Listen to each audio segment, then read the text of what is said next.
Hailing from the Jersey Shore and raised as athletes, the Airey Bros have always shared a passion for physical culture, athletic performance, and human optimization, always striving to be the strongest versions of themselves, mentally, physically, spiritually, and emotionally. Along the way, they've met some pretty amazing humans and have had some pretty epic adventures. The intention of Airey Bros Radio is to showcase these amazing people and the impact that they've had on them, and to share tips, tricks, and hacks so that you can win each day, every day. Do you like organic fair trade coffee? Do you appreciate a well-made pour-over, but just don't have time for all the rigmarole of setup, cleanup, and brew time? Reach for Mount Hagen coffee. When you want that artisanal flavor, but don't have time for all the bullshit. Mount Hagen coffee, brought to you by Airey Bros Radio. Whether on top of a 14er or the Airey Bros need a pick-me-up after the daily challenge, Airey Bros reach for Honey Bunches. Honey Bunches, the peanut pecan honey bar with over 42% of pure honey in each and every bar. Honey Bunches is gluten-free, grain-free, soy-free. Honey Bunches is family-owned and operated here in the great state of Colorado since 2013. Go to honeybunches.com and use the promo code ABR1512 for a 10% discount on the boys of 1512. Once again, that is promo code ABR1512 at honeybunches.com.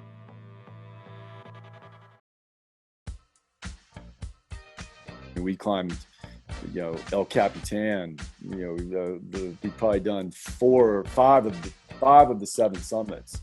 I had just seen the Grateful Dead, 100 times. Jerry had just died, so I was kind of retiring from, the whole, Grateful Dead scene. I think climbing in particular requires a level of being present that not too many other things do. Quiet, calm, quiet, calm, quiet, calm. And I say that over and over again, and I usually count. I do 7 counts or 8 counts. And I use quiet and calm, and I do usually quiet on the inhale and calm on the exhale. Within a week of being on the summit of Denali, I was back down from the top to base camp, into Anchorage, flew to Colorado, picked up my truck, and was already driving to Philadelphia to start PA school. But whether it was really good or kind of good or maybe bad, they were all learning experiences and fruitful in some fashion. Some people call that hokey. I call it living.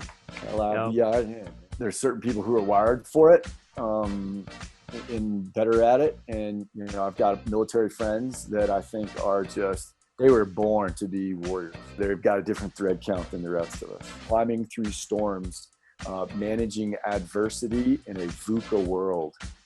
And once again, that VUCA stands for volatile, uncertain, complex, and ambiguous.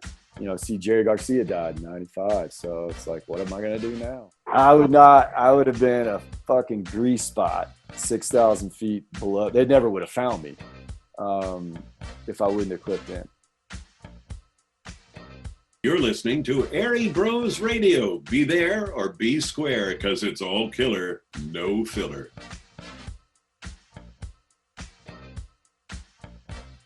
What's up, y'all? This is Airey Bros Radio, and this is episode 67 with Jeff Evans. You ready, Prince? You already know, Richie Rich. Growing my head over here, listening to some Grateful Dead and Widespread Panic to get the people ready for episode 67 with Jeff Evans. It was an honor to have another Joe Rogan alum on the podcast and to chat with Jeff about all his epic adventures. Yeah, Jeff has been in some shit and done some things and climbed some mountains. And, one of the things the Airey Bros love is we love to climb mountains. Maybe not as extreme or intense as Jeff, but we're more, as he said, what did he say, cattle herders? Yeah, herd of cattle. Those are the kind of mountains we like to go. We're not quite at that level of climbing, but Jeff has done some amazing things. He's got a great story, and it was great to catch up with him being here in Colorado, just to hear about all the good stuff he's got going on, some of the things he's dealing with with some of his injuries and stuff, and just how he's been handling the whole COVID situation and how that's impacted his speaking and things like that. He's also got a book coming out, so we're going to put all that stuff in the show notes. Check out his book, check out his podcast. Yeah, Jeff Evans. You got anything else, dog? Yeah, this is an epic one. So sit back, relax, and enjoy this episode of Airey Bros Radio. Much love. Namaste from the boys of 1512.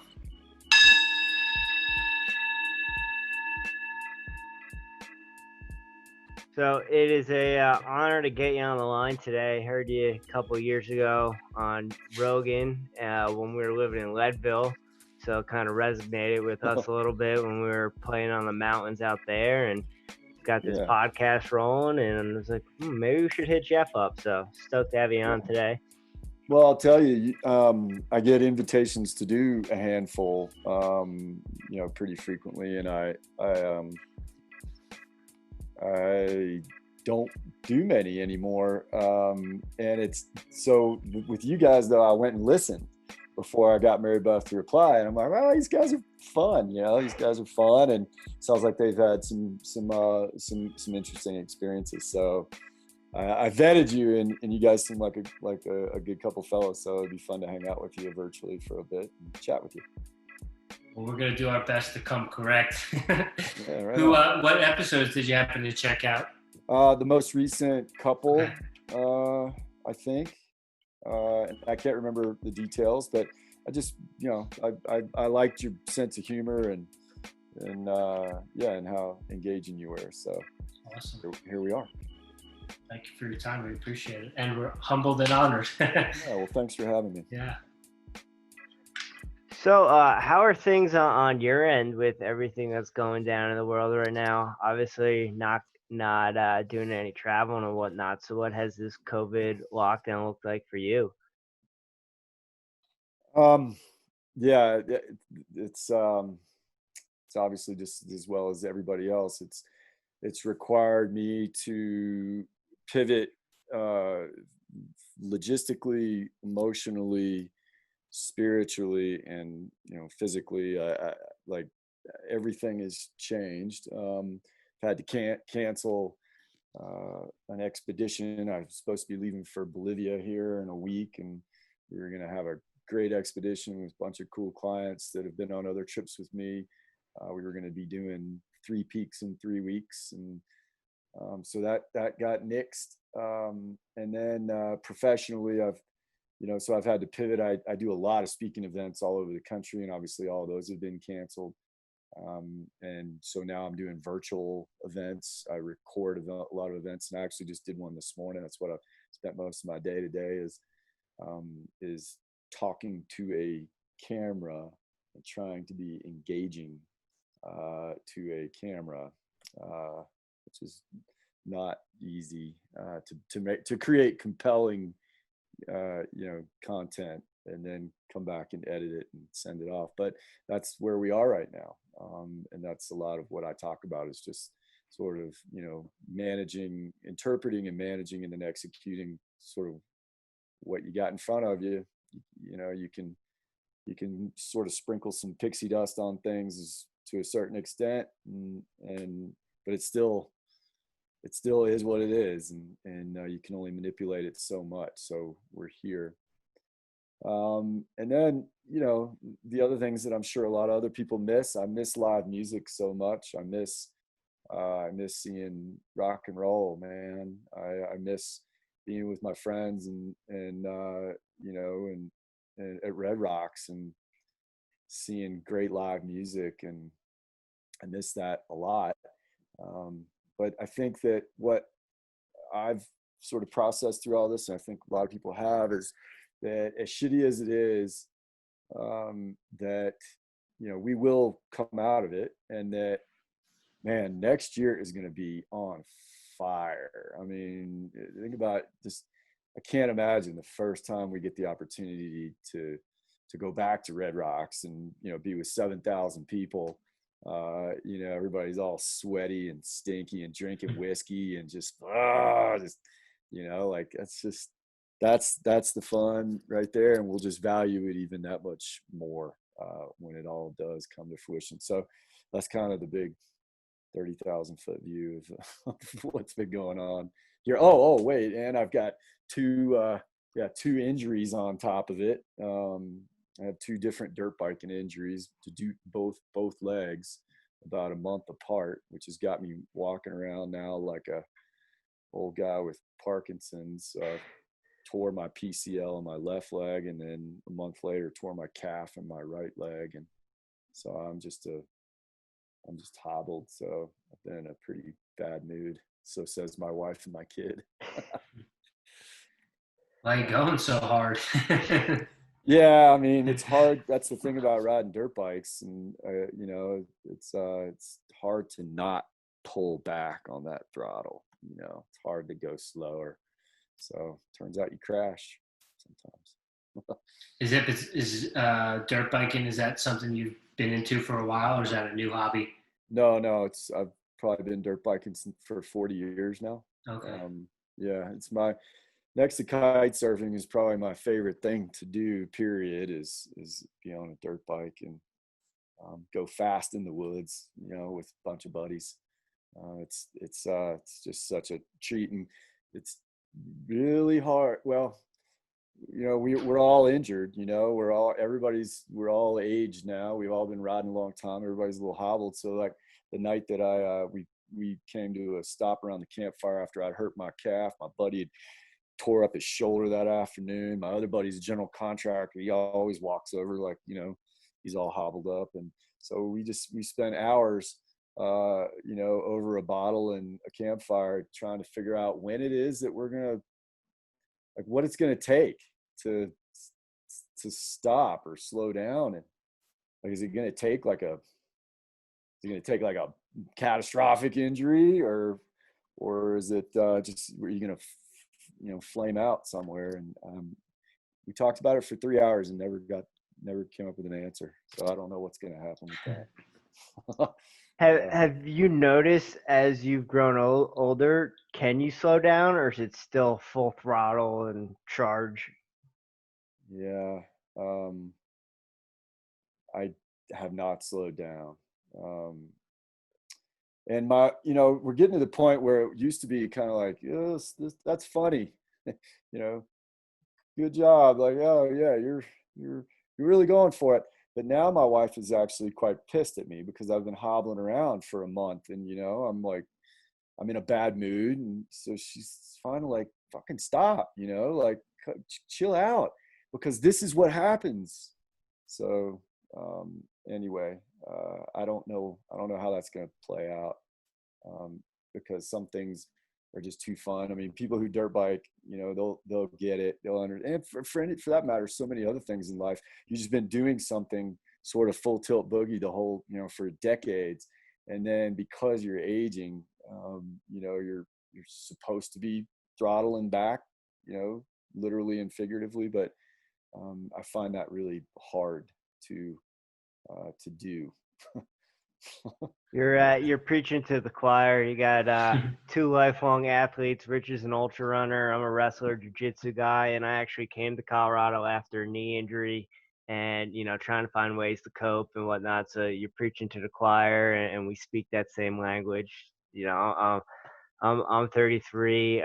Rich is 44, and I think as we grow older, we're trying to find those ways to calm down and kind of ease up on it, but I hear you, it's hard. I don't know if it's it's definitely not easy. And I think that for some people it does take a pretty significant injury to slow you down, and obviously that's not even doing the trick. But I don't know. I guess the ultimate answer is, we're a lot of us are just going to sort of round the bases and slide into home plate, just an absolute, dumpster fire, like completely on fire, completely busted up.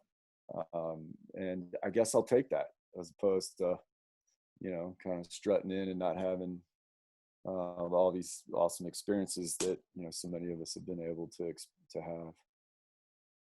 I think it was Neil Young that said it's better to burn out than to fade away, right? Yeah. Fading away is not, it's not in the script for a bunch of us. Yeah. So have you been able to do anything else training wise or keep active, or is that what's kind of causing a bit of, you know, frustration or just being on edge a little bit? Yeah, no, I've been, well, I was getting better. The calf is the big thing. The knee is just done. The PCL is ripped in half. It's gone. It'll always be gone. And I was just learning to kind of deal with that. And then, the calf happened, and even it was getting better 2 to 3 weeks into it. And I got in some acupuncture and was taking it easy. And then I don't know if y'all heard, but we had a wildfire here in Evergreen. Yeah. And we had to evac the family. I had to get the wife and kid out of here and all the valuables. And then they came back the next day. And then the following day I ran up, kind of jogged / walked up to the fire burn and was sneaking around, all the Forest Service dudes and all the officials were all around there. It was all closed off. And of course I was the asshole who just wanted to go up and see the fire. And at one point, like a bunch of chainsaw guys came through and I had to run up the hill. Sure enough, karma got me, man. I had to run away because I was doing something wrong. Pow, it happened again. So that was like, 5 or 6 days ago. So now I'm kind of starting from the beginning again. And no, I mean, I realize I'm a PA, I'm a physician assistant as well. I've worked in emergency department for a long time. And so I know what the injury is. And the smart thing is to just chill out and sit back. But I've been trying to do that the past couple of days. And as a result, I'm like a dragon right now, just kind of pissed off. I know that feeling. Yeah. So to kind of start where your journey started, you're in Joshua Tree, growing your head, as you said on Rogan, and we can relate. We like to grow our heads and dabble in the social sliver, so probably get into that. But you met a blind guy named Erik. I don't want to butcher his last name, but he was a gentleman that you helped up Everest the one time you summited it. Mm-hmm. How much did meeting him change your whole trajectory and what you're doing to this day? Well, I mean, it was an absolute paradigm shift. It came at an early time. I was, what was I, early 20s. And, we're all very impressionable at that age specifically. And, and I was just a hippie. I'd just seen the Grateful Dead, 100 times. Jerry had just died. So I was kind of retiring from, the whole, Grateful Dead scene and I was climbing all the time. And when I met this guy, at first it was just a novelty, right? As you can imagine, it was like, oh, this guy's blind and that'll be fun. That'll be cool. And little did I know how much of an impact it would have, because as a result, just metaphorically speaking, I've had to see life from his eyes. So I've had to climb and travel and experience so much of the world as his guide, and all trying to just keep him alive. And so I have, it's widened my optic. It's changed my perception of how I see the world, how I view relationships, how I treat my friends, my family, my wife, my kid. All those things have been impacted by just being around him. And it's not because I've had to take care of him or coddle him in any way. It's basically that I've had to not screw up and provide him a safe passage, but then also provide him I guess, a visual landscape. I have to describe the landscape to him. And in doing so, my eyes are wider. Now, you alluded to it a minute ago, but I've definitely had my fair share of eye-opening psychedelic experiences. And as a result, that has given me, I think, I'm a firm believer in this, the ability to, I think, see things and appreciate things on a little bit of a deeper level. So my descriptions for Erik have always been a little bit more colorful than the other people who've guided him, who maybe haven't gone down some of the paths that I have. And I think he appreciates that. And so, I mean, people, so you ask, you know, how has it changed my trajectory? I mean, it's kind of been everything. I mean, it's changed my career path, and, you know, on so many different levels. It can't be understated, you know. And he's still my best friend, and that says something, you know. 25 years later, you know, we still talk almost every day. So what's that pressure like for you? Are you experiencing that in the moment when you're, you know, say getting ready to summit Everest, or you're leaving base camp with this journey underway? Was Everest the first of the 6 summits that you did, or had you done other ones? No, we've been climbing together a long time, and, you know, years and years. I mean, we climbed, you know, El Capitan, you know, we've probably done 4 or 5 of the 7 summits before Everest came along, and hundreds of others. And you asked about, you know, that present tense thing. And I think climbing, maybe as well as a few other pursuits that have really high level consequences, I think climbing in particular requires a level of being present that not too many other things do. If you're distracted, if you're sort of take your eyes off your feet, literally and figuratively, the consequences are severe and fatal. So I like that. I like that meditative quality that it requires from you. It makes you be present. It makes you, you know, push away the periphery. And I'm talking not just when you're climbing, but when you do these big expeditions, it's easy to get distracted and wish that you were back home, wish you were laying next to your wife in a nice warm bed and eating her Southern cooking and hanging out, and it's comfortable and you took a shower, but you're not there. You know, you're working your ass off and you're sleeping in your tent for the, you know, 40th day in a row. And you know, and that's when the hard work comes in. That's when you have to really fight to be present. It's easy to do at the beginning and the end, but when the real work happens, it's in the middle. And I think that that is something that climbing has taught me, and that I really appreciate from it, have taken, you know, to so many other aspects of my life. Do you have a mantra or something to kind of pull you back in when you feel yourself drifting away from those moments?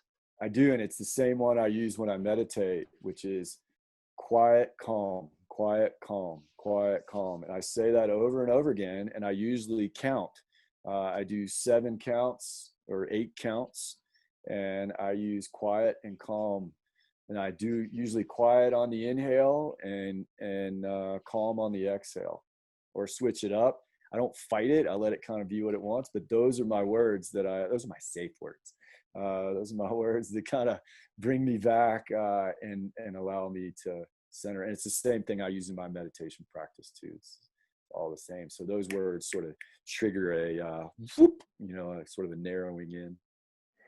And speaking about having to be super honed in and super present when you're going to climb, have you ever gone on a climb and maybe started and weren't in the right mindset and pulled away from that? It was like, not today.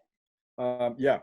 Back in the day in Alaska, I spent 5 summers, 5 seasons in the Alaska range, and that would happen there a fair bit. not a fair bit, but it definitely happened. I remember it a couple times. And then I've also been on trips, climbs where it's happened to someone else. And you have to respect that 100%. We all have those inner voices. I mean, I was on a trip one time it was a kind of a big deal. It was in Alaska. It was climbing a pretty burly route, and the three of us went up, and we got caught in a little avalanche and carried down, and we dug ourselves up and kind of tweaked us a fair bit. And then the next day we were kind of going up into the technical stuff, and I was leading, and I went out, and it was sketchy, and I came back, and I came back for the third try, and one of our buddies, one of the three guys, was like, I can't, this doesn't feel right. I'm checking out. And totally respected it. He went back, sat camp, and me and the other guy actually made it and summited and came back down. But that's one of the things you don't question. You allow that to be, and you listen to your intuition. And I think as you age and you get more experience for whatever it is, whatever pursuit it is, and you eventually start to hone that in, and then you can really understand when it's fear or when it's real. It's like it's quality based, but it's still telling you, pump the brakes a little bit, man. Like you need to back down a little bit, or this is just fear. You need to fight through it and go. And I think that the balancing act with those two things, they start to become a lot more clear and manageable and useful as a tool. Yeah. And speaking of, those 5 seasons in Alaska, and I believe, did you do those 5 seasons before you went to PA school? I did, yeah. Yeah. And yeah, I went to did the 5 seasons there. Did some search and rescue, 2 seasons of search and rescue, and then I guided 4 expeditions on Denali. And then I went straight from this was funny. I guided 2 expeditions on Denali back to back. It was 21 days, down for 5 days, back up for 23 days. And then we summited on the second trip on that 21st day or something. We were standing on the summit. Within a week of being on the summit of Denali, I was back down from the top to base camp, into Anchorage, flew to Colorado, picked up my truck, and was already driving to Philadelphia to start PA school. And so it was like 10 days after standing on the summit, I was in Philly, sitting there with raccoon eyes. I'd lost a ton of weight, man. I was all scabs everywhere. It was just, I couldn't fit my feet into shoes. I was in flip flops walking around Philadelphia. And like, I sat down the first day of Pharmacology 101, and no one sat next to me. I thought I was like a homeless dude who was lost. And I was sitting in the back, and it was just a shit show, and finally, so it's literally 10 days. And so that was the beginning of a 2-year PA school odyssey, which really sucked, to be honest with you. What was it from, guiding 2 trips, and then in a 10-day time span being in medical school? What was it that kind of pushed you to go do that?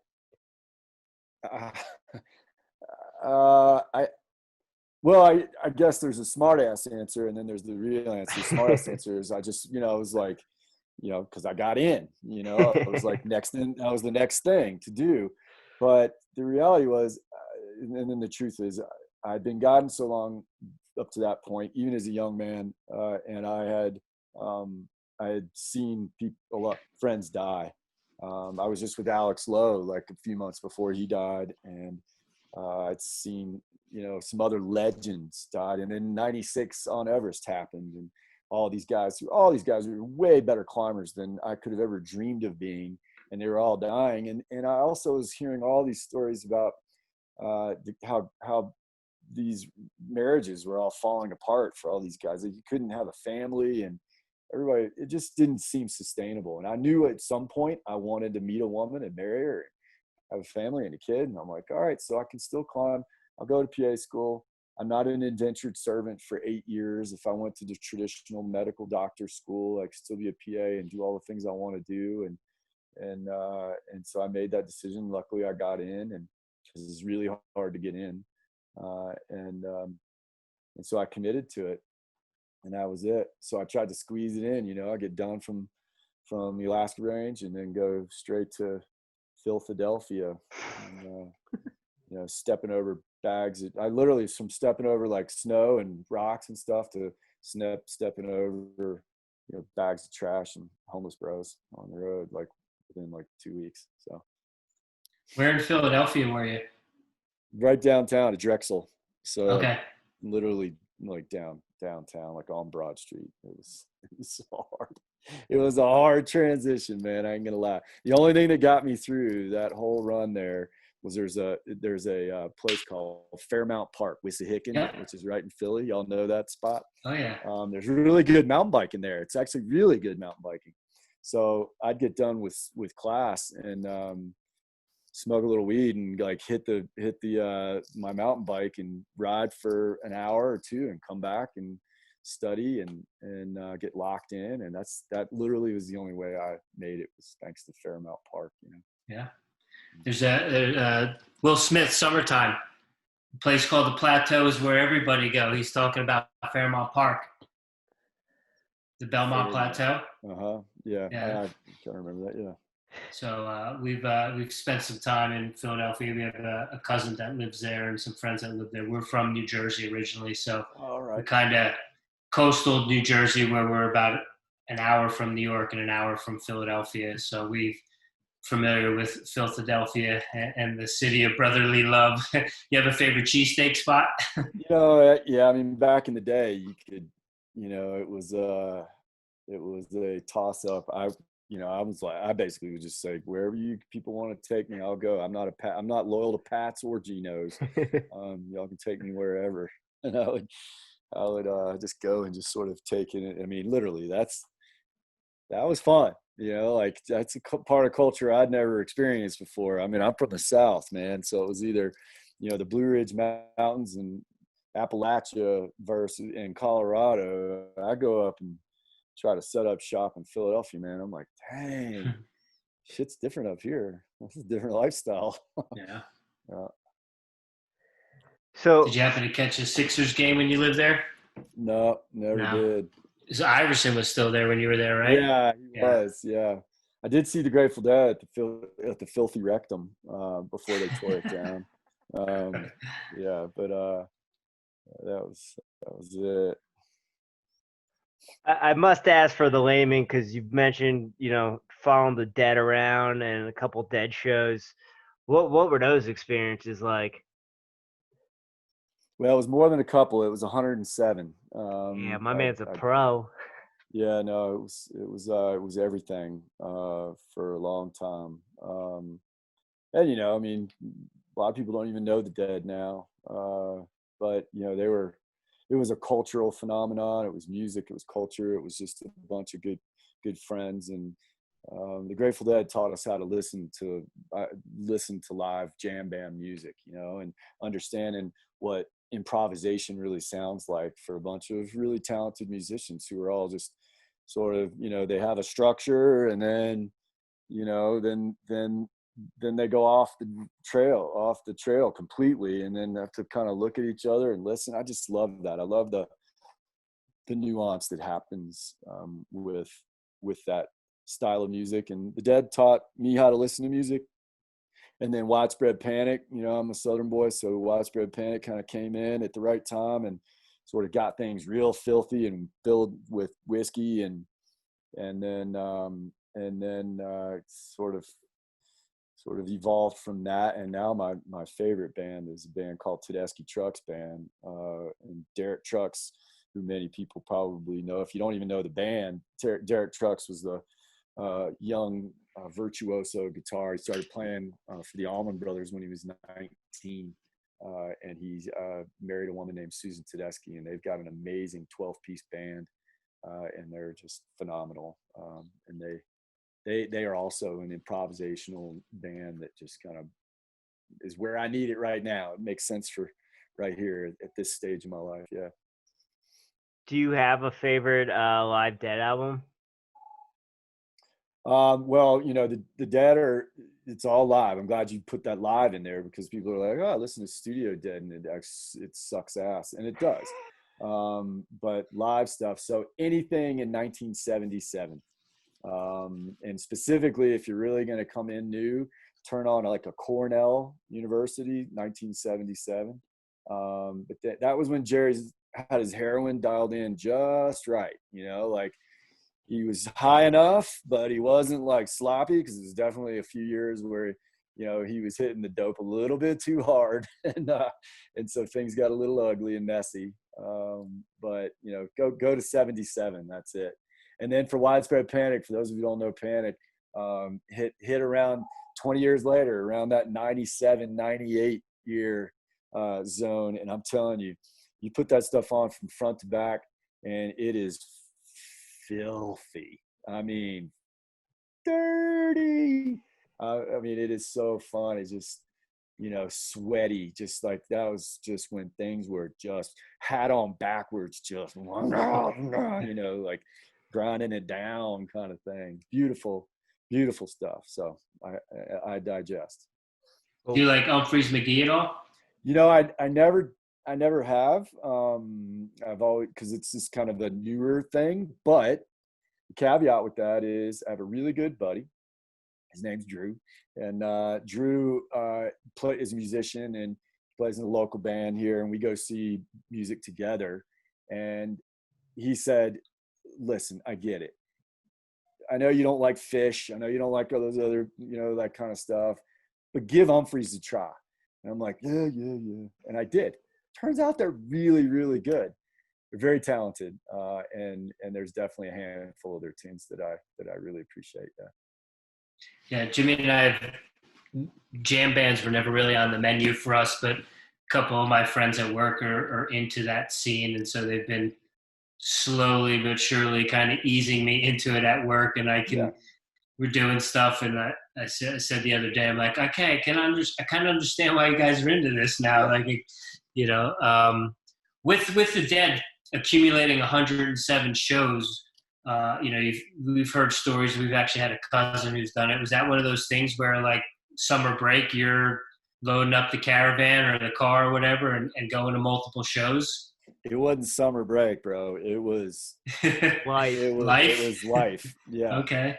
It was everything. I mean, we were trying to figure out how to make money to be able to pay for gas to get to the next show. And we came up with a few different opportunities here and there back in the days to be able to offset some costs, and then there would be a handful of us. We would get different jobs and hold on to them for a few months in between tours and then go on tour. And whether it was in my truck or somebody else's bus or van, I mean, it's just it was like we'd see, like just a big gaggle of hippies all rolling down the road in a VW bus, pulling into the next spot and having a blast. It was just so free and loose and no responsibilities. And, that was just a good, probably 3-year run of just letting it rip. Nice. Don't regret a second of it. I probably would be a fair bit smarter right now if I would have saved a handful of those brain cells, but it's okay. Once again, it was worth it. Yeah. So is L the substance of choice when seeing the Grateful Dead? Used to be, but I am a big fan of the Booms, and have been for a long time. Even now, big fan, and I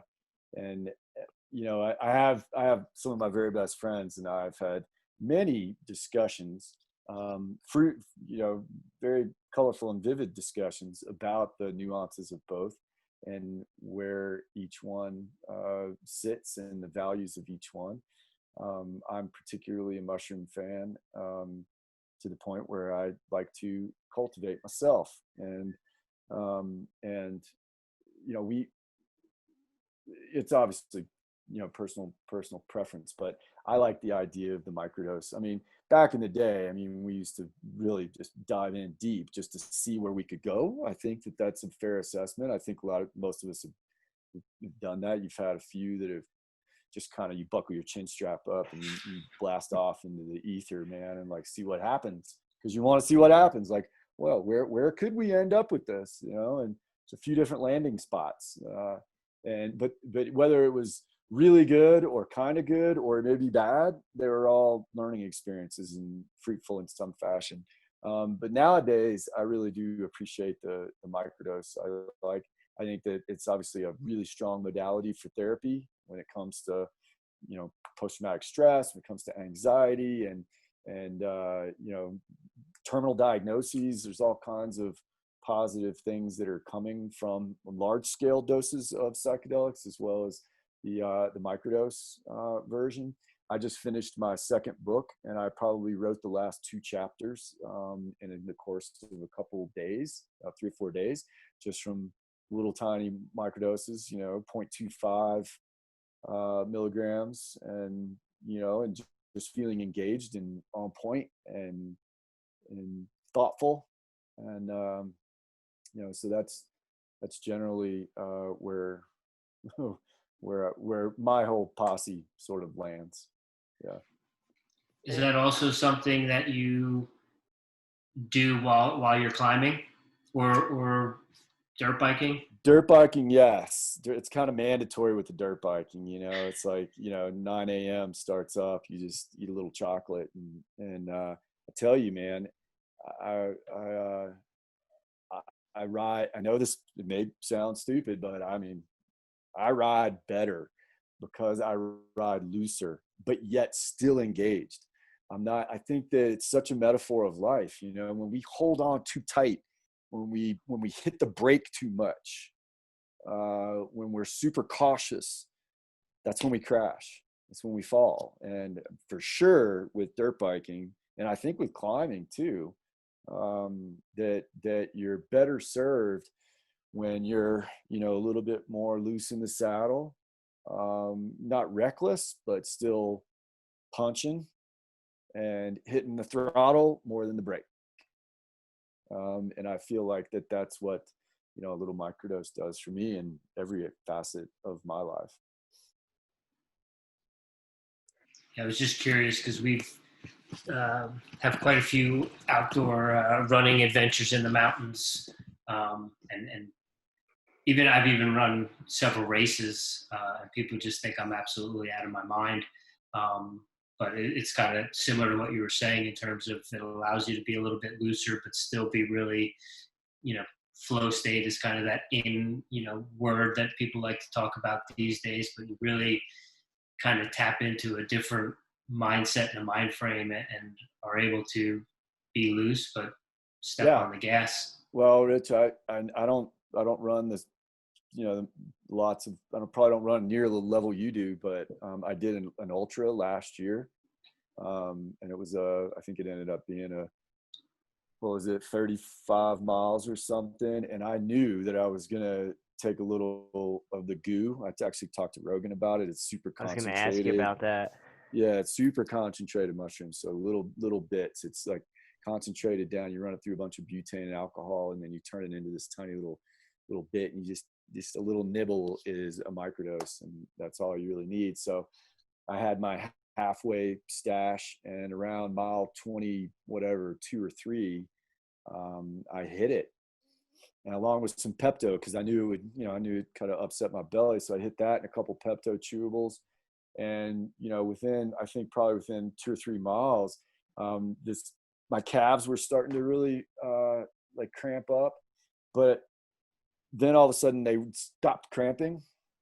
And I had this sensation that I was y'all remember the old Fred Flintstone where he's like pedaling on in the car, and his feet are doing the work. And I felt like that was what was happening. Like my feet were doing the work, and I was sort of in some vehicle or something. I wasn't super high. I was just whoop, sort of. I felt like, oh, my legs are doing what they're supposed to do. And boom, 10 miles later, I'm like, oh, that wasn't really that bad, man. So But yeah, I mean, I've got lots of friends who run the 50 milers and the centuries, and they're, crushing cheap chews and,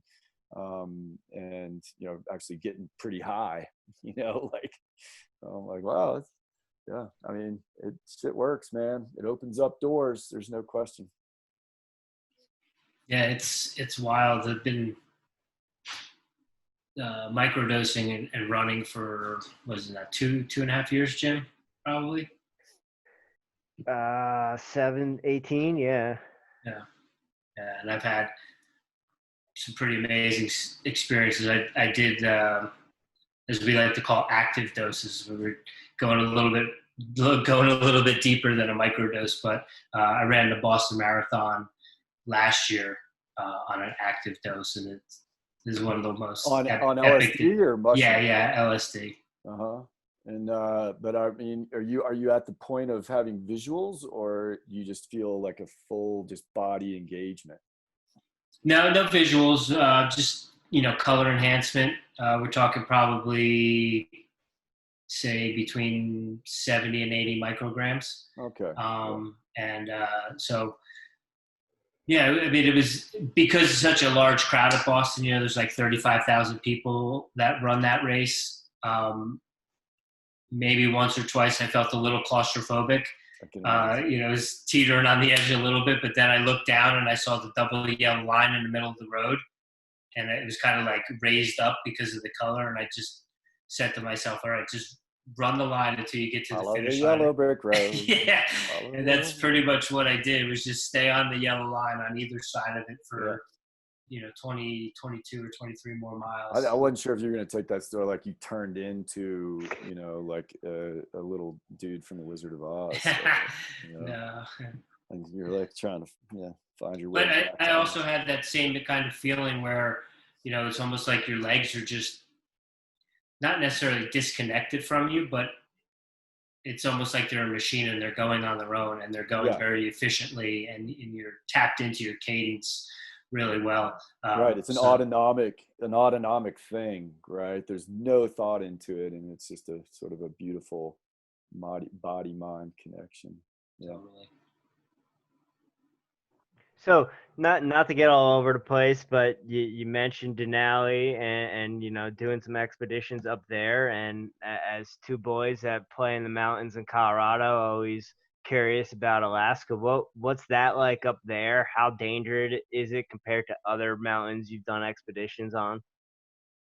Denali itself, is that what you're asking about? I mean, the Alaska range, I think, is probably the Himalayas are obviously always very important to me, culturally and everything. But as far as just a pure adventure, climbing adventure, I mean, the Alaska range can't be beat, I don't think. There's just so much. It's so big. It's so remote. In a lot of places. Denali is not particularly remote. It's easy to get to now. But there was definitely a time in my life that I thought before going into PA school, I was going to get out of PA school and go back to Alaska, guide in the summertime, and then work in clinics in the winter. I just kind of thought that was it. And that didn't happen. But, I still, Alaska means a lot to me. It's a very special place. It attracts a certain lot of people, which I'm sure you know about. But then, the people who defy convention and sort of say, the double bird to everybody else and just go out and do their thing. And I appreciate that, man. I like it. And then, as far as the difficulty or the technical degree of Denali, the basic route up there is not hard, that most people do. The thing about Denali is it's so high, it's so close to the Arctic Circle that the oxygen availability is less when you get to the poles. So that's why, the Himalayas and the Alps are especially the Himalayas are equatorial for sure, not necessarily the Alps, but the Himalayas are like around the waist. And so there's more oxygen. And so the equivalency as far as just atmospheric pressure goes, Denali is 20,320. And so you can kind of add another couple thousand feet onto that when it comes to just oxygen availability. right? When you compare it down to, say, the Andes or the Himalayas. So people get in trouble there all the time because of that. They get smoked, they get altitude sickness, and then they crump and they fall. And when the 2 seasons I spent doing search and rescue, you're just every day, scooping up people that just get in over their head and get tired and fall. But it's then, of course, there's just really mind-bendingly hard routes too, that will test anybody. And there's still plenty of stuff that's never been climbed there, all over the Alaska Range. So, if you want to put your big boy britches on and get up there, man, you can stir up all kinds of fun. I still have a trip in my mind that I want to go back, whether it's with my son, who's now taller than me, and he's only 14, and he's over 6 foot now. And he's, he would enjoy climbing and up there, and going back and just doing some casual stuff. I think my days of going back there and just doing like super hard, edged, high consequence stuff is probably behind me. But the joy of being up in the Alaska Range is something you can't bottle anywhere else. Would you say Denali is your favorite summit, or do you have another one that kind of tops that for you? No, there's some Himalayan peaks that are so dramatic, and I guess that if I segue from Alaska over to the Himalayas, the Himal has such a rich culture that has been such a part of my life. I've done 14 Himalayan expeditions, and I've spent so much of my life over there that the Sherpas I have some of my very best friends are Sherpa, and so when I'm there, I'm in this place that's just full, and it's so textured that the experiences on some of those peaks there are so much fuller, more colorful because of that, and I really do value that a lot. And then you're surrounded, there's some peaks over there that you can climb that are 22,000 feet, and then you're still looking up at 4 other mountains that are just right there all on top of you. And of course, I've flown in helicopters around all those peaks and seen them all from different sides, and I tell you, there's something very special about that. So I have to kind of lean in that direction. Has there been one that has scared you more than any other? Well, or made you prepare a little bit more intensely? Well, I mean, Everest is obviously, when we did Everest, it was a very different mountain than it is now. All right. So, it's the same mountain, but it's just the infrastructure was very different then. There's a lot less people. And going to Everest, in 2001 with a blind guy was a pretty big jump. I mean, it was literally like I just saw that the moon landing was 51 years ago today, I think. And allegedly. Yeah. Buzz Aldrin would punch you in the face if you said probably. Yeah. But I think of it like that. Like, I think it was like taking Erik to the moon. It was a long shot, and that was very dangerous. There's no doubt that what we did getting him up there was really, it's really quite dangerous if you really think about it, man. There was a real good chance he was going to get smoked. And he's probably going to take 1 or 2 of us with him. And the fact that we all made it up there, 19 of us made it up there with our Sherpas, that was a pretty, pretty much of a butt clincher for 2.5 months. Was it harder going up or going down? Well, 80% of all mountaineering accidents happen on the descent, right? For a handful of reasons, primarily because you smoked, and then also because you get complacent, right? You take your eyes off your feet, and maybe you're busy patting yourself on the back. A little anecdotal story. We summited Everest. We all were hugging. I had been digging out ropes for hours leading up to that, and I was with Erik. We got through the Hillary step, and we get up to the top, and then I hand Erik off, and I start heading down. They're the ropes that are fixed into the mountain every season, and I had not been clipping into the rope. Right, I just had not. I felt comfortable on that terrain, and coming down, I was probably 15 minutes from the maybe no less, 10 minutes from the top before I even got to the Hillary step, and something like triggered me to lean over to my left and take my daisy chain off my harness and clip into this rope that was just sitting right there. The terrain was easy. It was just right there, 8 feet away was a 6,000 foot drop, but it was still, off camber, nice packed snow and ice. I clipped in for whatever reason. No more than 5 steps later, I caught my crampon on my down suit leg, and I ate shit and fell down. And all my weight went onto that rope. I would have been a fucking grease spot 6,000 feet below. They never would have found me if I wouldn't have clipped in. So it's fatigue, it's complacency, it's all these things that lead into that. So, the going up, you've got a mission. I see where I'm going. I'm going to get there. I'm going there. And then coming down, you're tired, man, whooped, and it's easy to take a spill on the way down. But then, you kind of, at some point, you start being able to smell the pizza and the beer and think about a shower. And so you're like, you laser in and go. Did you start doing expeditions and search and rescue after that trip, or did that happen a little while after? No, we climbed Everest in 2001. I was doing my first trip to Alaska was in 94, actually 95, I guess. See, Jerry Garcia died in 95. So it's like, what am I going to do now? So then I went, then I was in Alaska.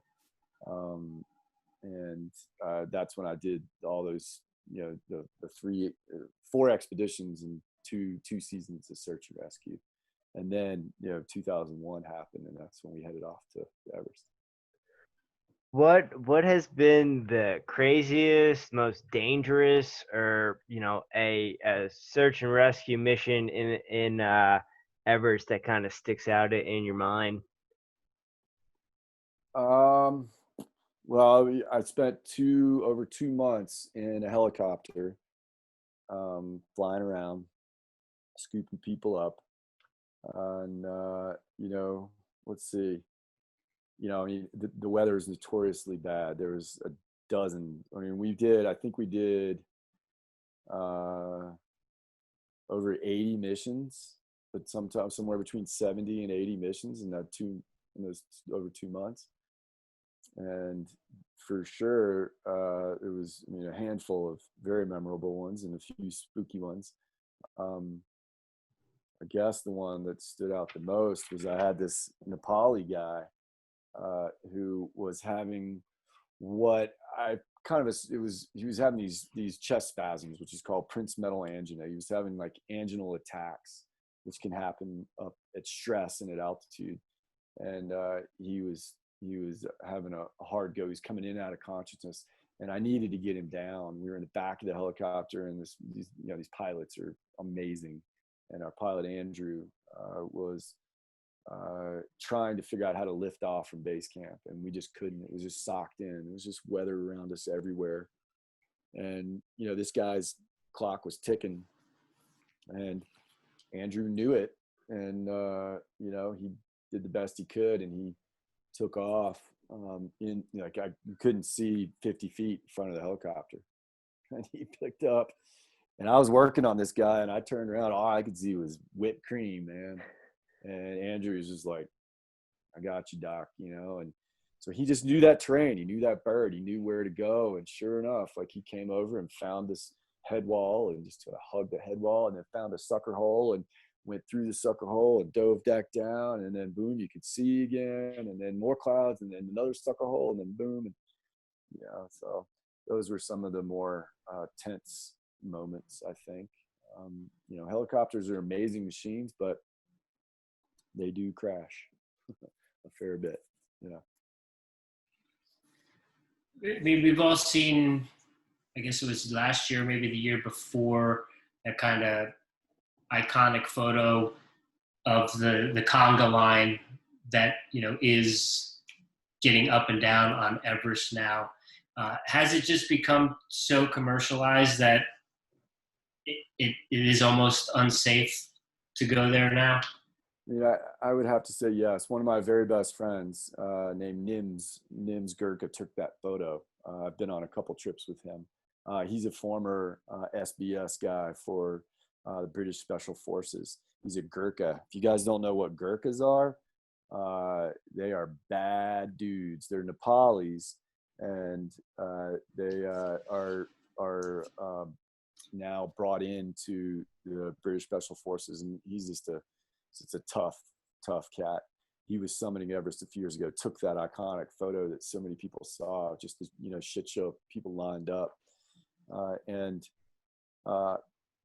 Yeah, I wouldn't go back to climb Everest now. I mean, I've been offered plenty of times, you know, paid handsomely, and I wouldn't do it because it just doesn't, to me, it doesn't resonate anymore. It's kind of lost its charm, sadly. There's a lot of other mountains that are just so much more pristine and beautiful and fun and a little bit more isolated. And, you know, you just lose that, you know, it's the highest. It's easy for me to say because I've stood at that high point. A lot of people are like, you know, yo, bro, you did it. So of course you're going to say that it's, you know, but I mean, I see the difference. I see that people pay a ton of money now and they go up there and then they're a part of a team, you know,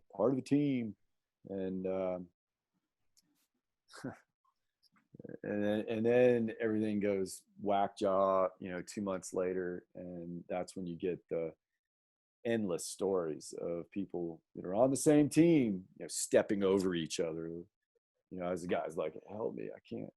Sorry, bro. Paid a lot of money, gotta go.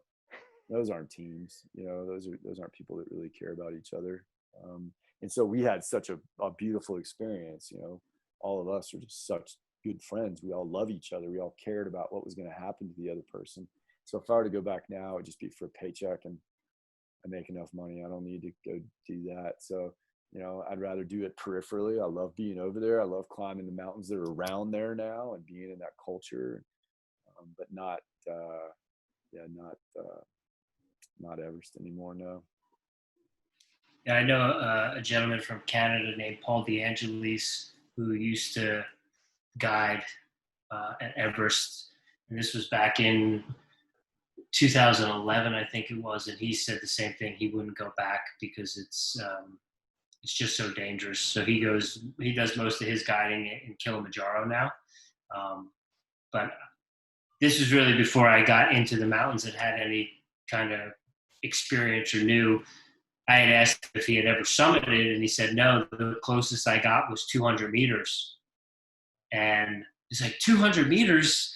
And I'm just thinking, like, in terms of running on the track, like 200 meters takes you like 30, 40, 50 seconds. And he's like, well, you don't understand at that elevation, that's like, could be 4 or 5 hours, and that could be life or death.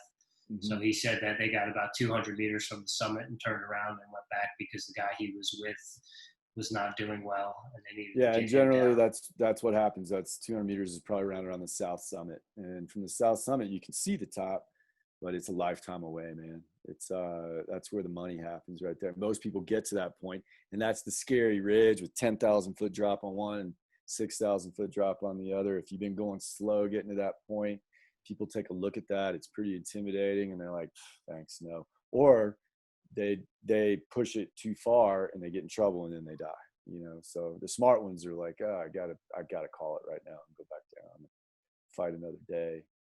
But yeah, a lot of people get to that south summit and that's the end of it. Have you done both north and south summits? No, I've been on the north side, climbing another peak that's just on the periphery. So I've shared a lot of those same camps, but we came in from the south side. But yeah, I've spent a fair bit of time on the north. I just didn't try to climb Everest from the north. And one other thing with that, Jimmy and I have kind of an understanding of what, and maybe some people listening might also know what 14,000 feet feels like. Once you get beyond what we know as like 14.5, when does it really start to get bad? Well, base camp of the Everest is 17, but it takes 10 days to get from basically Kathmandu up to Lukla. It takes, you take a flight up to Lukla, which is about 9,300 feet. And then it takes you a week to 10 days to walk from Lukla up to 17. So you're acclimatizing the whole way.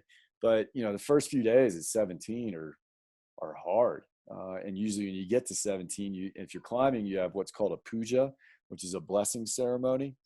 And that blessing ceremony, generally there's some drinking that goes on. And that's generally the first day or maybe the second day you get up there. So you're not quite acclimatized. And the hangover is I've had some of the worst hangovers of my life at base camp at 17, just because you're like, all right, we're here, woo, feeling good. And then the next morning, it literally feels like you slept on your ice axe in your temple, painful. But you slowly move your way up. And so the first time you get to 20, it hurts really bad. First time you get to 22, it hurts really bad, and so on. And then you just try and eke up from 26 to 29, and sort of, beat the AMS before it beats you. It's kind of the strategy.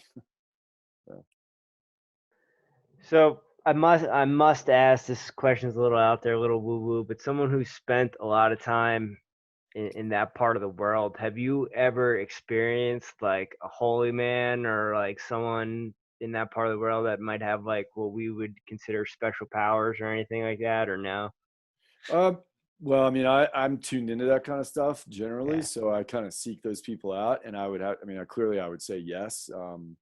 I don't have any like examples of any take-home examples, but I've met a lot of Rinpoches and lamas, very holy fellas that, I met the guy, the Rinpoche who was the third in line to His Holiness. And, and these guys, they have a character to them that, something special is going on, but you can't maybe quite identify it. But I've had too many auspicious things happen in my life, way too many, to question that I have been in contact with some really special people. As recently as last week, I live in the mountains. I live in Evergreen, Colorado, at 7,300 feet. And Evergreen, Colorado is named appropriately. I don't know if you can, it's probably too bright out there. No, it's too bright. But we are surrounded by trees everywhere. And last week we had this big wildfire that was just about a mile away. And it hadn't rained in 2 weeks. And that hot wind was blowing, and it was just the perfect ingredients, the recipe for a forest fire. And sure enough, one kicked up over there. And as we were packing my wife and kid up, I was saying my mantra, and I was doing some little prayers as we were gathering things up, and it started raining, hard, and shut the wind down. And I swear to God, it saved our whole community, that rain. I'm not saying that I did it, I channeled it. I'm just saying, man, I listen to these things, and I appreciate and I value them. And so the relationships that I've had with guys who've put, strings and necklaces on me and blessed them and taken care of me and given me a little film canister of magic rice that's been blessed, and then you come to some place where you feel particularly gripped. You take a few kernels of rice and dump them off, and like some people call that hokey. I call it living. L-I-V-I-N, man, and I believe it. I don't question those things. I buy into them.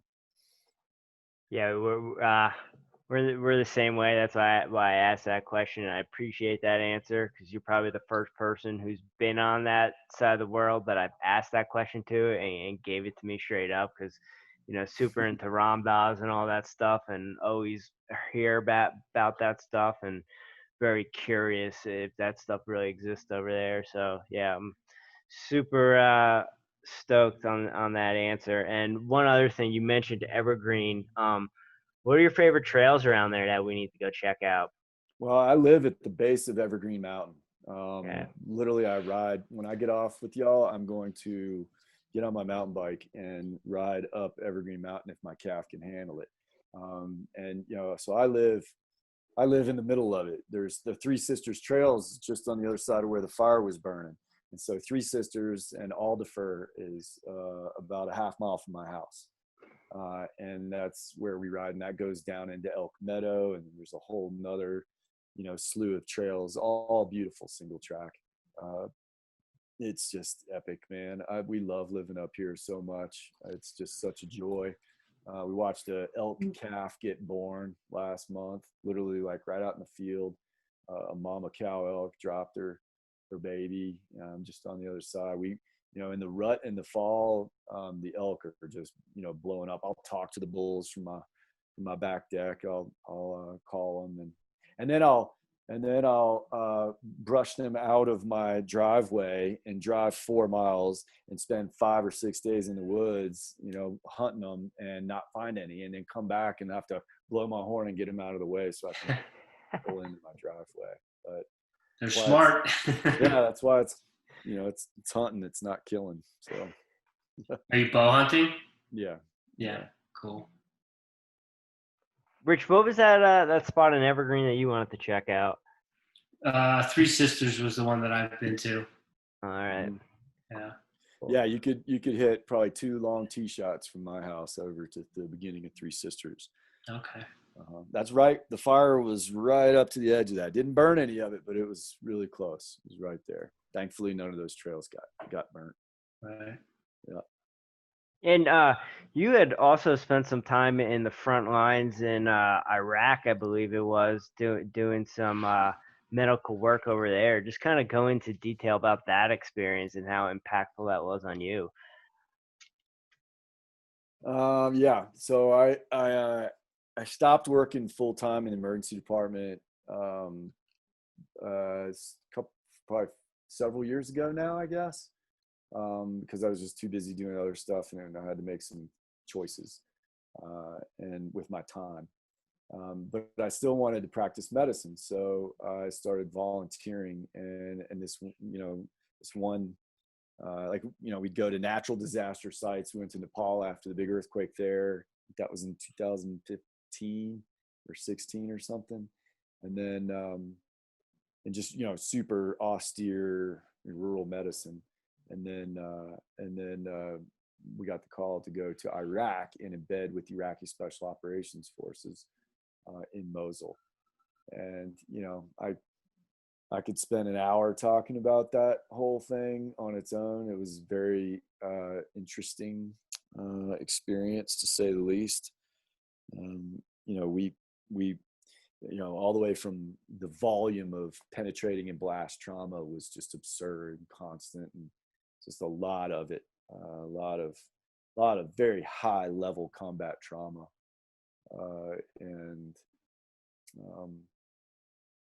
then to cap it off, ISIS got wind of the fact that we were there, and they came after us. They were shooting RPGs at us, and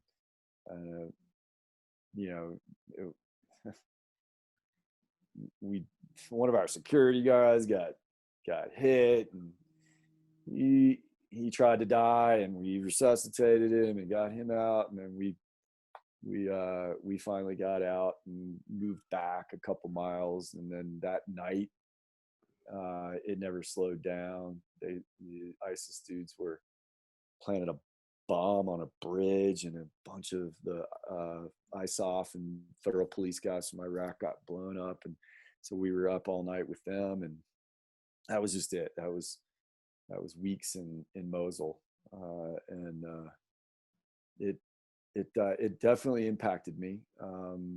It gave me a much deeper appreciation for military servicemen and women who've been through, an exponential a magnitude more than I can ever imagine. And it also made me sort of take a little personal dive into how I was going to manifest adversity on its own, like how I'm going to manifest these crazy landscapes. Do I let them overwhelm me? Do I manage them with a calm, collected, sort of quiet confidence? And then if so, how? And so I've taken some sort of deep dives into that kind of stuff from an academic perspective, as well as just, sort of a personal, more philosophical perspective and a leadership perspective. And, like I said, I just finished a book based on the concept of VUCA, which stands for volatile, uncertain, complex, and ambiguous. And it's an old American War College term from back in the 80s. And it just basically illustrates out the characteristics that you should probably learn to nurture and embrace when things aren't going quite the way you planned them. And, that's doesn't have to be in a combat theater. It can be in, just going to the grocery store. And so there's a lot of personal, learning opportunities that I walked away with from that, to the point where I wrote a book about it. And it's a relative to everything we do. So that Iraq trip definitely sort of recalibrated me a fair bit, I'd have to say. But I'm really happy I had that experience. It was worthy, to say the least. And talking about how, someone kind of reacts when under stress or under fire, do you think that's something that can be trained in everyday life, or do you have to kind of be in that red zone to kind of know how you're going to react under those situations?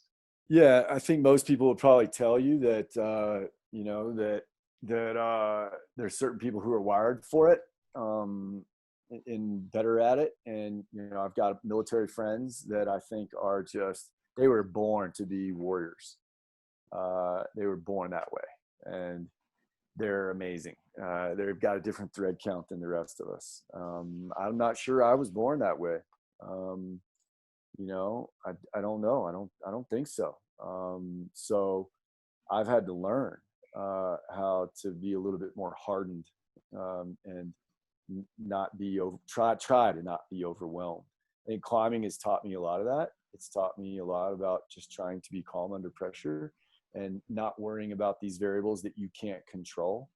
Rock climbing specifically, your whole life is really sort of microscoped down into a very small zone, and that's it. You can't worry about that. You got to worry about right here and think about this to be able to get through to the next place. And I think that methodical approach has definitely served me well. That being said, I've still got a lot to learn about it, and think I can be better. And I think that, learning about that VUCA acronym has taught me a lot. And I think that anybody can, most people can probably, if they want to go that direction, can learn how to manifest it. And there's probably exercises to get that to that point. But I think some people are just better suited. And for the rest of us, we have to kind of work to be good in those environments, right? Is that most recent book, is that available now for people? As of, we're supposed to get a copy, the first hard copy in the mail this week, but then it'll be, we'll have it up on Amazon probably by next week or the week after. So probably by August 1st or so.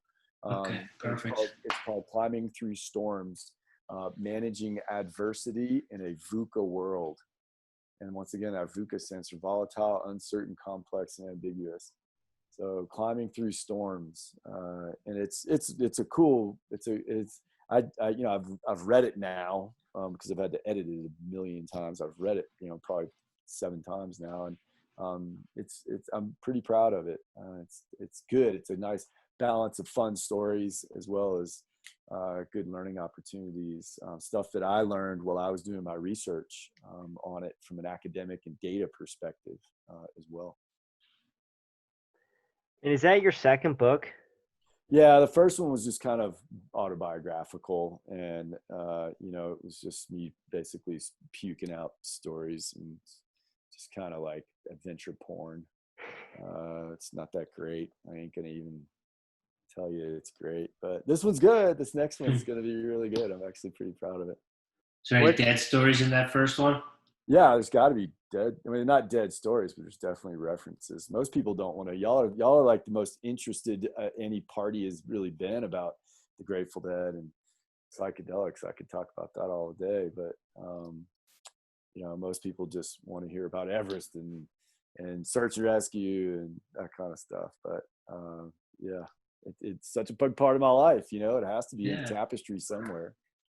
It's all connected in some way, shape, or form too, For sure. What does your writing process look like? Take a bunch of mushrooms and sit down at the computer. Mine too. No. I mean, I guess I don't know. It took me 2 years, so I don't even think I have a process. Okay. I fought through it. I made an outline, and then I think the biggest thing of people who really want to write, what I've realized is that I first have to define who I'm writing it for. Am I writing it for someone else, or am I writing it for me? And I do a lot of writing, and generally I'm writing that for me. The book, I had to say, this is for consumption.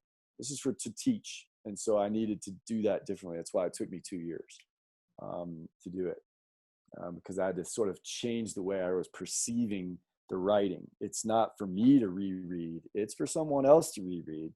So I need to make it a little different and a little bit more substantive, I think. And you seem to make a career out of putting yourself in dangerous situations to help other people and to save other people. What drives you to do that? Well, I kind of addressed that in the prologue of the book, so it's kind of fresh on my mind. But when I was a little kid, there was a show called Emergency, and it's really old, and you can probably find it on YouTube. It's just called Emergency, or maybe Emergency 1 or something like that. And it was about these LA County paramedics, and they were badasses, man. And I remember as a kid, just like that was the show. These dudes, they would just like go around all the way from like plucking cats out of trees, like for this cute little blonde chick in a bikini, to going to these 4-alarm fires, and like climbing up ladders and pulling people out of burning buildings and saving them. And so as a little kid, I'm like, that is the shit, man. I thought that was, it clearly impacted me, because I'm like, yeah, that's that. I like the idea of being able to do cool shit for a really good reason, and be able to help people along the way. And it's written my story, because most of the things I do, all the way from guiding Erik, from guiding someone else. Like if I would have just gone and climbed Everest, it would have just been a gratuitous, self-pleasing thing. I went for some other reason. I went for another person, and that created this enriching experience that's really unique, and beautiful. And then like all the search and rescue, and then going to Mosul, and all this stuff that I've done is really, I want to have these kick-ass experiences, but I want to make them less about me and see how I can really impact other people. And it's the backbone of what I've been doing for a long time. And I dig it. I dig that part. Right. So I don't know. It came from that show, I guess. I don't know. I mean, for whatever reason. Do you ever do any search and rescue here in Colorado? No, and the reason is because same reason I'm not working in the ER now is I just don't have time because it takes such a commitment. If you want to work SAR in Colorado or anywhere locally, it's literally like every third weekend, the whole weekend. It's meetings at least once a week, and I've talked to them. I live 6 miles from Alpine Search and Rescue. It's based out of right here in Evergreen.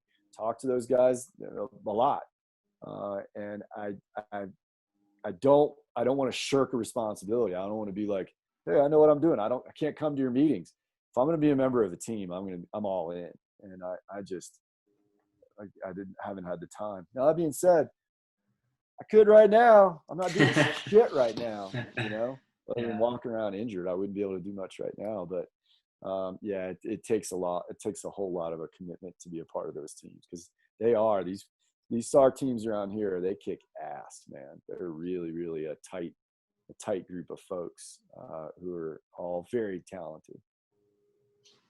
Yeah, and you see from time to time when you're either getting back to your car or you're leaving your car at a trailhead, you see the way people are dressed or what they aren't carrying with them, and you realize that they must keep people pretty busy because I unfortunately see people too often that are, going, leaving their car on the trailhead at Mount Elbert at like 11:30 in a pair of jeans and a white T-shirt with a Poland Springs bottle. I'm like, where the hell are you going right now? Yeah. And you see those people, and you're like, well, it's job security, I guess. Yeah. And those folks, yeah, those are the ones who get in trouble more than not. It's true. Rich, before we get into rapid fire, you have anything else for Jeff? It's kind of a rapid fire. I was just curious, have you had any of that special honey in Nepal? You talking about when they climb up the ropes and secure all that kind of stuff? Yes. No, I haven't. I have not. I've seen the films. That's in a really rural part of Nepal, way far away from sort of the Himal, which actually I was close to this past fall. In last November, we went over to that far western part of the country. I'd never been there before. I'm on the advisory board for a organization called the Himalayan Stove Project. We deliver clean burning stoves, these tiny little units, to be able to get some of the particulates out of the little homes and tea houses, because there's so many problems that come from that. They create cataracts and COPD, lung problems. And so I took my wife and kid, and we traveled way back to this remote place, very close to where those guys documented the honey catchers, and we delivered a bunch of stoves, several hundred stoves over to this one spot. So that's the only time I've been super far west, like literally right on the border of India. Okay. Jeff, do you have a daily practice or daily ritual? Well, it does have something to do with my wife. We've really recently started like waking up and saying something loving to each other, like something kind to each other right off the bat. First thing, say something kind, say something loving, and sort of start the relationship off that day like that. And I think that's a really cool thing to do. One of our things is, you're in relationships, you're always going to fight. There's always going to be arguments, but what we've said is to fight kindly, fight well, fight with a good spirit, and don't be vindictive. And I think that starts the beginning of the day like that. But yeah, every day is a ritual for me, man. The first thing I do when I get up, I drink a 16-ounce glass of water. The very first thing I do before I do anything. And then generally, if I have time, I try to do my workout first, which every other day is isometric pull-ups and some weights. And then the other day is some sort of cardio. And I alternate those days, each day with stretching. And then I do an either 15 to 20 minute meditative practice. And sometimes I get 2 of those in a day, definitely in the morning. I try to do that. back before all this junk show, and I'm on the road all the time, waking up in a hotel room, at least once or twice a week. I bring a little travel roller, a little travel collapsible foam roller, and I roll out and I'll do squats and push-ups and stuff in the hotel room. It's like every day I'm in a hotel room, that's mandatory. I have to do a little workout and a little meditation. And then in the summertime, spring, summer, fall, we have 2 acres here on our property. And so I probably spend a half hour to 45 minutes watering and weeding our garden and our whole hillside of wildflowers. I have voles, so I try to just crush voles. I'm a vole killer along with my dog. And then we harvest some vegetables and pull pigweed, and that's the morning. Usually it's a pretty good morning. We like it a lot. I'm sipping on coffee. So I guess that's the heart and soul. And then I play my guitar every day as well. Excellent. So you mentioned coffee. How do you brew it? How do you take it? Are you a coffee elitist or a coffee snob, or do you just want that brown injection of caffeine? Well, this is a source of contention. My wife almost didn't marry me because I'm not a black coffee drinker. Because she thinks I'm like somehow emasculated, because I grew up I put almond creamer in my coffee. But we have one of those coffee makers that grinds the beans up every morning, so it's freshly ground. And then she takes hers black, which she takes very proudly, that it has to be hot and black. And then for me, I put some little almond creamer in there and then just cherish it all day long. I mean, it's a big Yeti, just crush it all day. So yeah, nice. Slightly embarrassed. When I go on expeditions, then I have to, then I don't have my almond creamer then, and I gotta like drink the black, and it's all right. It's not a big deal. Have you tried oat milk? I've heard of it. I've never had it. Yeah, it seems to be all the rage these days. We've had a couple guests on that have talked about using oat milk or oat milk lattes, and Jimmy and I have dived into that a little bit when we get our coffee at a coffee shop. But okay. Yeah, it's very similar to, say, coconut milk or almond milk. I guess it's just maybe the little subtleties in the taste, but that seems to be like all the rage these days in the coffee world. Why not try it?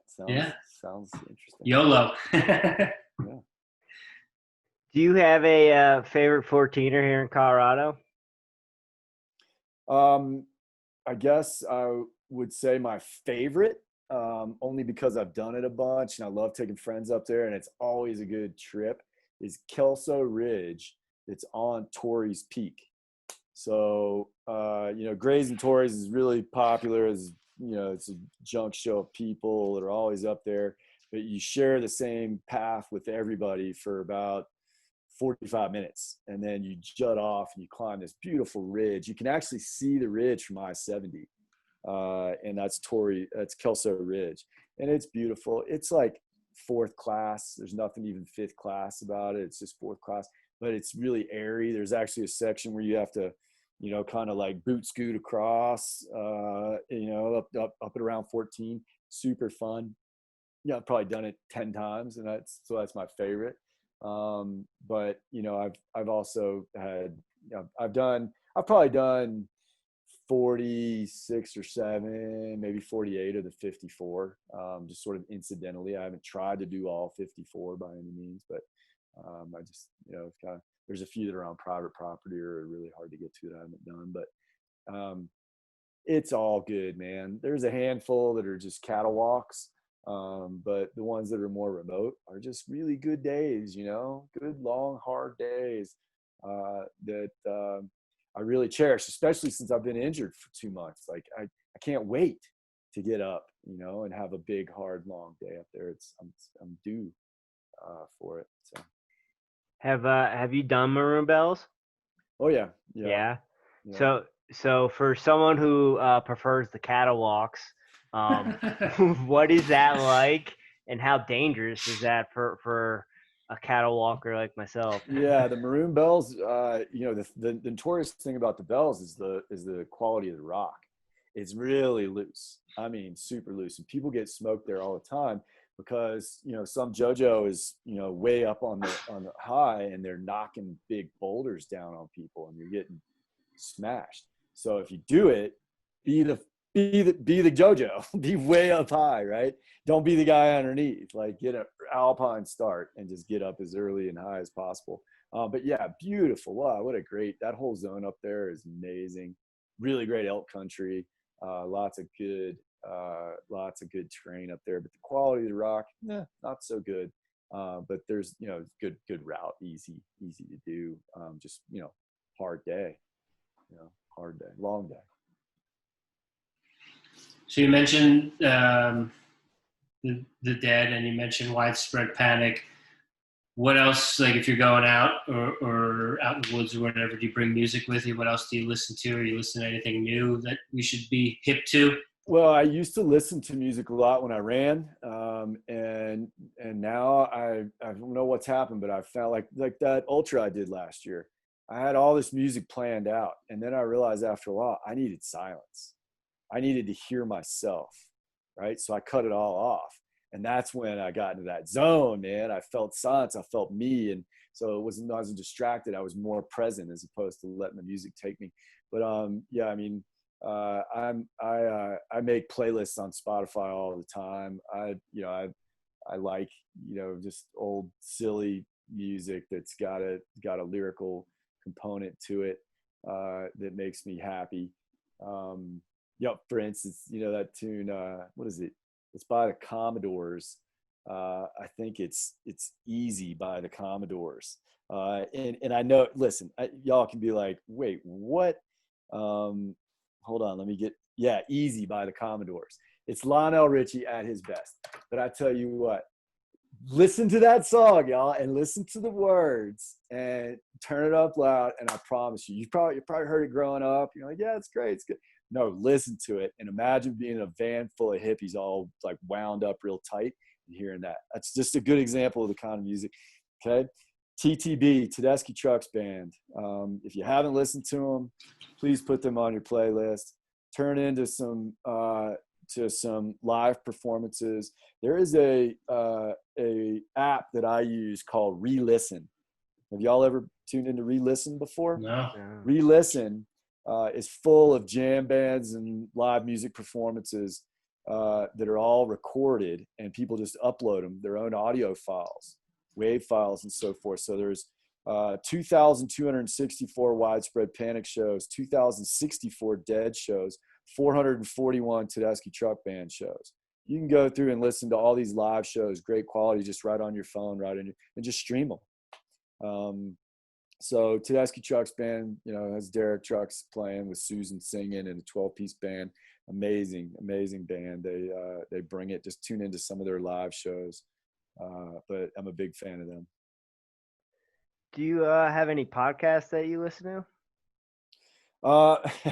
I've been listening to these dudes, the liberal redneck dudes, the well-read guys. You ever hear of those guys? They wrote a book about being liberal rednecks, and I feel like I'm that guy. Growing up in the South, but still, loving the fact that I moved out to Colorado, and I'd say I'm more of a centrist than a liberal. But I also listen to the Stuff You Should Know podcasts. I get a lot from that. I don't listen to Rogan quite as much as I used to anymore. But I also listen to Radio Lab. I think everybody probably tunes into that. And then the Thought Room. I don't know if you guys ever listened to the Thought Room. That's pretty good stuff in there. And then Erik and I, my blind buddy, and I have our own podcast called the No Barriers Podcast. And we host interesting people on that that have had some sort of physical challenge, mental challenge, emotional challenge that's a part of our No Barriers community, and we interview them. That's called the No Barriers Podcast. So that's what I listen to when I work out, is one of those jams. Jeff, It's an honor and a pleasure. I've listened to that Rogan podcast with you at least 10 times. Super stoked to have you on today. I took that term growing my head from you. So 2 thumbs up for that one. Thank you so much. Right on. Yeah. No worries, man. You guys are great. Keep fighting the good fight. I think it takes a lot of good and interesting voices to tell stories, and telling stories is kind of the way that we will continue on, I think, in a healthy way as a human race, is telling stories and trying to spread truth, right? In the light. I think that's an important part of this whole thing. We have to tell truth through storytelling, you know.